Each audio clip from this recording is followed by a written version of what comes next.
High pressure situations where our performance is very important are also often the times in our lives when we are most nervous. This applies extensively to cubing, and I'm sure all you speed cubers know what I'm talking about. The best of us face nerves a lot of the time, and I'm sure we've all had competition experiences where we didn't do as well as we could have because we got nervous and we choked.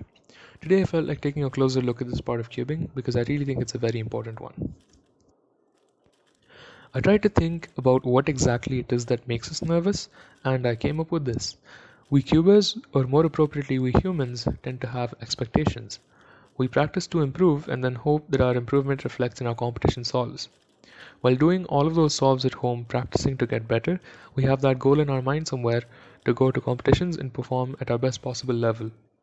But these expectations, depending on how much importance you choose to give them, may even act as counter influences and be the reason you don't do as well as you imagined you would.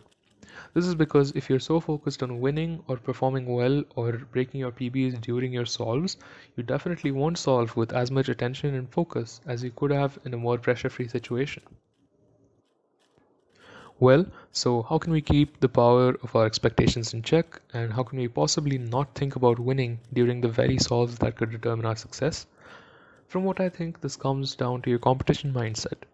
Many people say that not caring about their solves helps them perform better. But Sumiran, how could we possibly stop caring about something that we put so much effort into trying to improve at? Well, if your competition mindset really is such that you cannot care about your times to a sufficient degree, congratulations, you've just nullified your immediate expectations that otherwise would have pestered you during your solves and later would have been the source of much sadness and regret. But seriously, this is the most important and most counterintuitive thing that I've concluded. To do well, you need to be able to not be bothered by your times and rather approach your competition solves like any other solves. Quoting Patrick Ponce, like a robot. After all, it is the solve that matters. Thinking about getting better solves is much better than thinking about getting faster solves. This is because if your solves are good, they'll likely be fast. So it makes much more sense to stop thinking about what kind of times we want to get and instead just try to make our actual solves better. You need to go out there and solve those 5 puzzles just like you did the other tens of thousands of ones at your house and ended up doing well. People have different approaches to achieve this state, but I know that many successful cubers definitely enter the state of not being bothered by the times while they solve. Some have a very don't carey attitude towards competitions and they just try to focus on the several other fun things at comps like meeting new people, helping run the competition, having fun with their friends, and so on. This helps them steer their thoughts away from their times or their performances. Other cubers just make it their goal to attend as many competitions as possible and just get really used to competing in the process. Some cubers have a more ritualistic approach with sequences of things that they perform before the solves to enter a healthy state of mind and brush away any pressurizing thoughts about their times.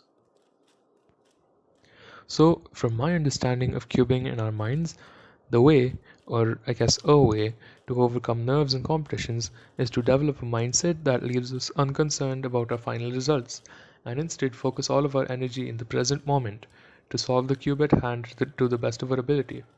There isn't a one size fits all solution to this problem, but I'm sure there is a solution for you. And when you find it, I think you'll be much closer to performing as well as you can in competition. Anyway, I think this has been an interesting thing to think about, and I'd like to hear what you guys think of my opinion.